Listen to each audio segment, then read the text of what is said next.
Dorticos knocked out Tabiti in vicious fashion. Wow. Wow. Oh, my God, Rob. He is out cold. Dorticos crying. Wow. What a knockout. That was a tough fight. Dorticos obviously was winning the fight, but Tabiti was making it a frustrating fight for Dorticos throughout the affair. Wow. Can't believe it. Dorticos knocked him out. I think it was a right hand mid combination. I want to say. I need to see it again. But just amazing. The entire Dorticos team is just going absolutely crazy right here. Tabiti is up, guys. He's awake. Wow. Insane. He's still not doing too good right now. Ooh. Wow. Way to go for Dorticos. Rob. My pick. I got my pick. God, man, damn it. The curse of Gary and the curse of Drake strikes again, guys. Obviously, like, there's the sport curse of the Drake curse, but MCR has his own curse, and that's the Gary curse, man. Well, you say that, but there is a photo of Tabiti knocking around with Drake. That's why I said it's both. It's both the Drake and the Gary curse coming into effect. Wow. I'm trying to see this replay because you missed it when you were transferring over to the computer studio. Yeah, when I restarted and everything. Well, you can talk a little bit about the fight as you're pulling it up, because obviously you were watching the fight before we jumped into the studio. For those that will be watching this clip later on. Oh, yep, right hand. Ooh. Yeah, Dorticos seemed to he seemed to be the aggressor, but I thought Tabiti at times was doing some really good. Oh yeah, I've just seen the knockout. Damn. Oh my God, he was out instant. Yeah. Oh man. Yeah, he just straight down. Dorticos threw out like a sort of a lazy jab. Tabiti came back with the right hand, but Dorticos was already had that two ready to go, throwing it and caught him before Tabiti got his two off. Wow.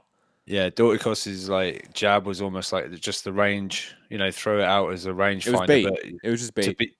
Tabiti kind of was on his way in with his own shot anyway and met Dorticos' right hand with, big velocity. Holy shit, that was sweet. But yeah, mean, Rob, let's talk a little bit about Tabiti here in this loss. Is he exposed here? Like, I know that's gonna be the comments gonna be thrown out a lot. I feel like it's clear that he's a top 10 talent in this division, but I think it's clear that he is still not ready for these very top guys. And the top 5 of the division seems like it's just a bridge too far for him at this point. Still a young career. I think he'll bounce back just fine, but he needs to get his confidence up, because I think when he was throwing in combination, he was doing quite well and had some success in this fight in spots, but he didn't have any confidence in this fight, it seemed. He didn't really want to exchange with Dorticos and was had sort of agreed to himself that, hey, I'm just going to jab, run around, and sort of survive at some point. And in fact, he probably could have been more of the aggressor and actually been more effective against Dorticos. Rob, your thoughts on just Tabiti? Where does he go from his career? Thoughts on him overall now? Well, I'll be honest. My pick for Dorticos was because I've never been that high on Tabiti. I know he's like the Mayweather gym, the sort of maybe some hype was behind it, but I was never really that impressed with him. And I felt he maybe realized the power was there from Dorticos, because he did land some good shots, and whether he felt that power and was like, oh, because Dorticos, I can't remember, was it round 4? He swang in with this right hand from Hal, but Tabiti kind of ducked under it and circled out. But if that would have landed, goddamn. But he would show good flashes every now and then, but it's just not enough, because the rest of the round it seemed like he was trying to stay away, and Dorticos was really sort of closing him down, trying to really close the distance down and cut the ring off. And I felt it was a matter of time. I said in our group chat, like, he's going to land one of these big shots sooner rather than later. And it turned out by round like 3 or 4, it felt like that.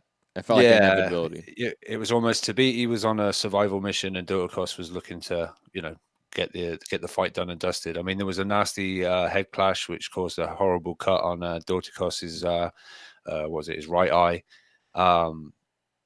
And maybe sometimes that's the thing you need to spur you on as the opponent. But Dorticos, to be fair, he didn't let it affect him too bad, and he threw out some really. He seemed to be staying stronger in the fight, whereas Tabiti, I felt, was fading. But maybe that's from pressure from Dorticos. He made him work. He made him use his legs, and Tabiti seemed to start to fade. Not fairly quickly, but it was only, what was it, mid rounds. And I think the pressure from Dorticos was starting to tell. But it's just a shame this cruiserweight division.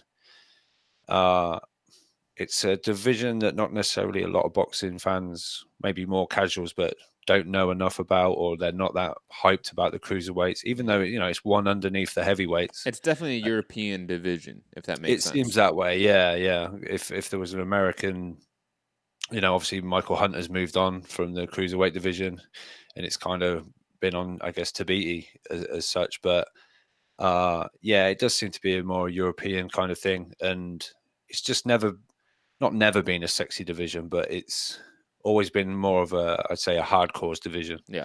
Much like the lower weights as well, And that's in large part due to the newness of it. It is a relatively new division. I think it was established in the 80s, I want to say, from my recollection, like the late 80s. So when you have a division that has, 1/5, 1/6 the amount of history that, let's say, heavyweight does, light heavyweight, it's going to be hard to sort of attract the casual awareness that those other divisions with those storied pasts sort of have. Heavyweight, you can go back all the way to Jack Johnson and collect stories and history and become a fan of. Sure. You find documentaries on, light heavyweight's the same way, middleweight's the same way, welterweight, lightweight, sort of, these mainstay divisions have been since the beginning.